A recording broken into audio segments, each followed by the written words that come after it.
Good morning, viewers. It's another blessed day.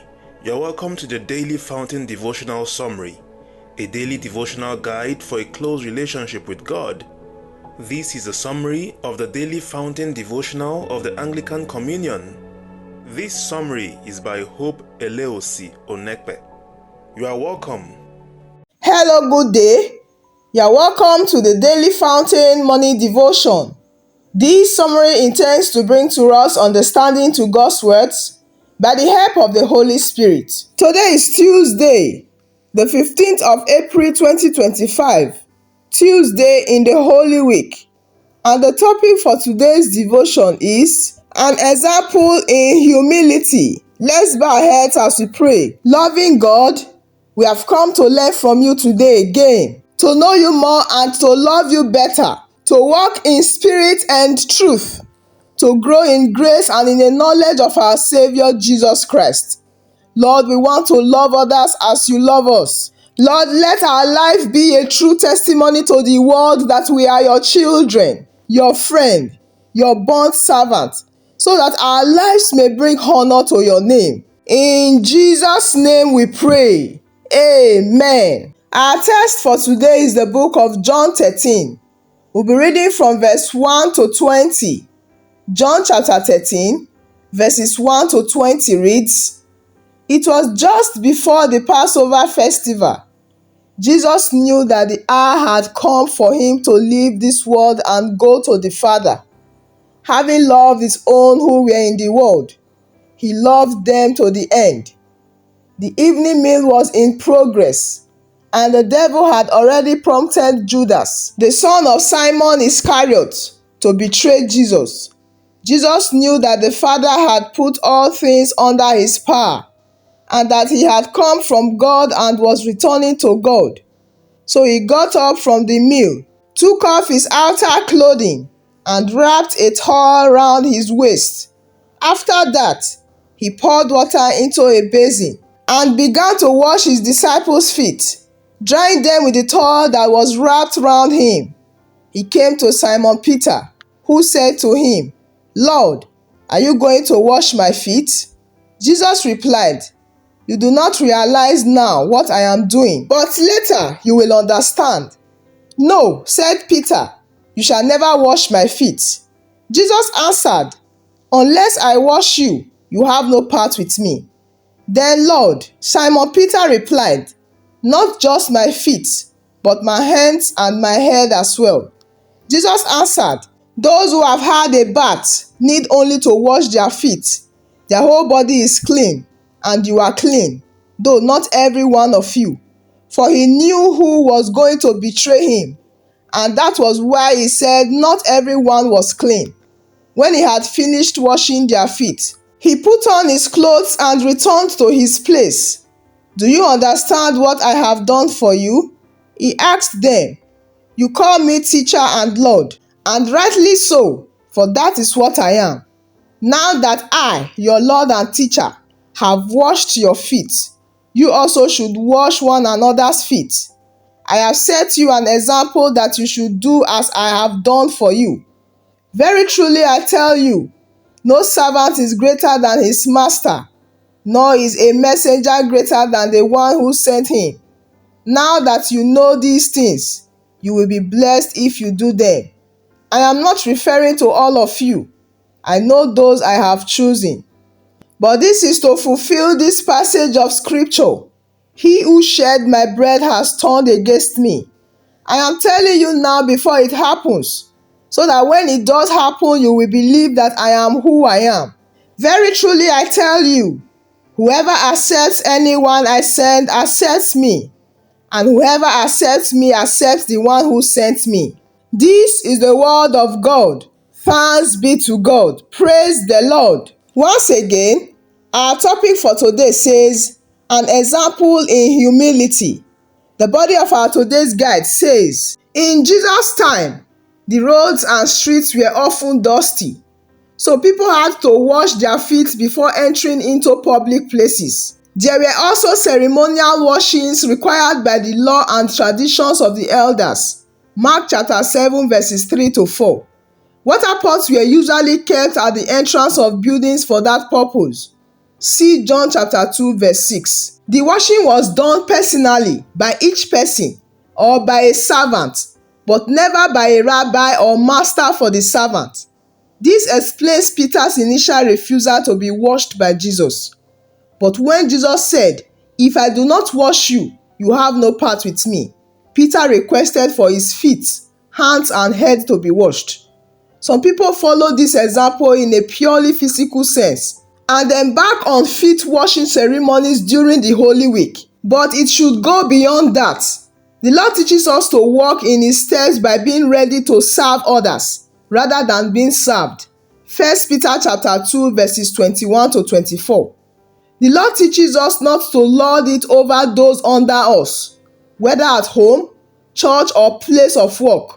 Matthew chapter 20 verses 25 to 28. 1 Peter chapter 5 verses 2 to 3.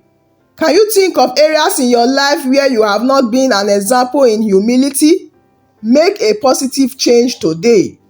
Our prayer for today says, "Merciful Father, please help me to walk in the steps of Jesus Christ daily." Amen. Praise the Lord. Jesus washes the disciples' feet. Verse 1 of our today's text gives us a time reference. It says that Jesus was about to share a meal with his disciples. Scripture says that Jesus lived his life in anticipation of this hour, and he knew that his hour had come. Jesus even spoke of this awareness in the book of John chapter 12 verses 23 to 27. And he even said that for this purpose I come to this hour. For Jesus' public ministry was over in close to 24 hours. Jesus would hang on the cross. And so he used these last precious hours to serve and prepare his disciples. Surely Jesus had loved his disciples. He led them, taught them, cared for them, and protected them. And so what Jesus gave them was already more than any other teacher would give his followers. There's a love Jesus has for all people, but then there's a love for his own. The love of Jesus for his own is greater because it has a response. And Jesus' disciples were really his own because he chose them, he gave himself to them, his Father gave them to him, he conquered them, and because they yielded themselves to him. Praise the Lord. Jesus loved his disciples to the end. Though the disciples gave up on him, but he never gave up on them. Though they stopped thinking about Jesus and they were only thinking of themselves, but Jesus never stopped thinking of them. Jesus was about to face the agony of crucifixion. At the same time, he was ready to go into this situation as a victor, not as a victim. He knew his relationship with God. He knew his identity as one who had come from God and as one who was going to God. And with vivid statements, John described the remarkable thing Jesus did on that unforgettable night. John's account read like that of an eyewitness who had watched. Jesus began to do the job of the lowest servant in the household. He began to wash his disciples' feet. Praise the Lord. At this critical moment before the torture of the cross, Jesus did not think of himself. He thought about his disciples.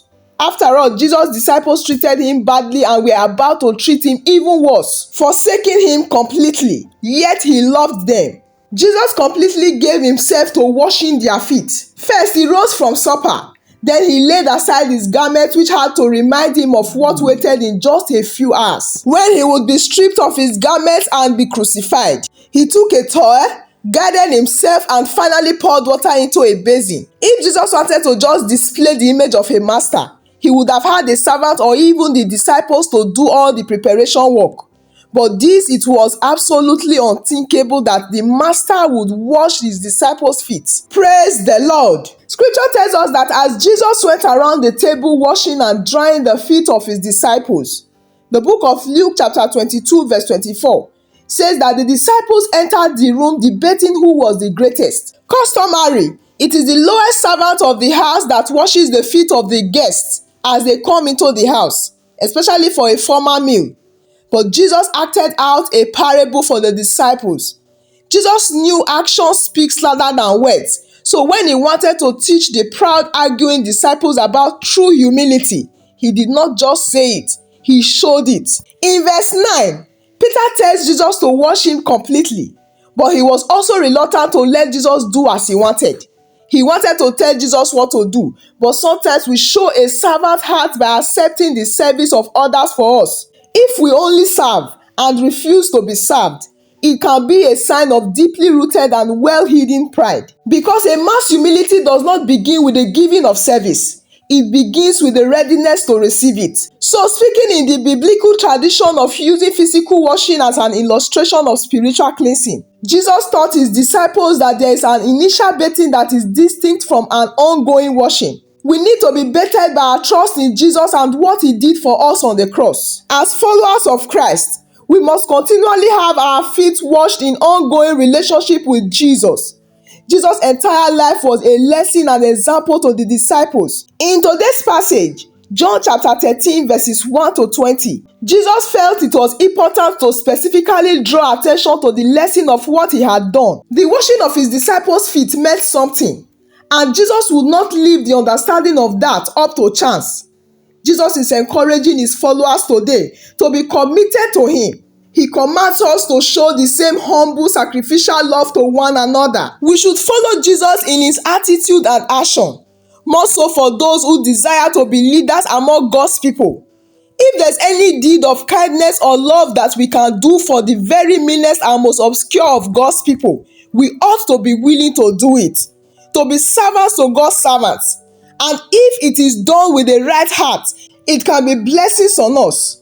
At this moment, I would like us to bow our heads as we begin to express gratitude for Jesus' humble service in washing his disciples' feet, recognizing it as an example of his love and dedication.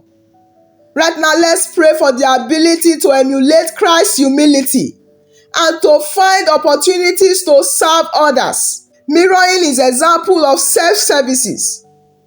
Right now, let's ask for a heart that is filled with love and compassion, enabling us to serve others with the same spirit of humility and dedication as Jesus.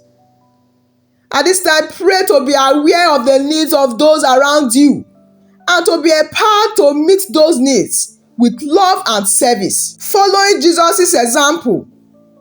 Lastly, pray to overcome any barriers that hinder your ability to serve and to foster unity and fellowship with others, as demonstrated in Jesus' actions. In Jesus' name we pray. Father God, we thank you for the powerful lessons of humility and service revealed in John chapter 13 verses 1 to 20. God, help us as your children to be like Jesus, washing the feet of others and serving one another in love. God, grant us the grace to live out this example, to be humble and compassionate, and to love one another as you have loved us. God, fill us with your spirit, that we may be transformed into your likeness and serve you faithfully. In Jesus' name we have prayed. Amen. Praise the Lord.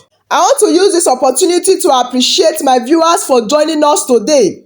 Do well to join us tomorrow morning again for another episode of the Daily Fountain Devotion. We bless the Lord for today.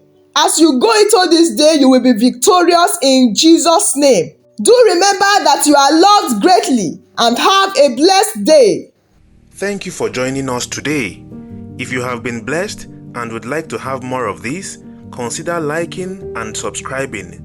Share with friends and family as well. Join us tomorrow again. God bless you.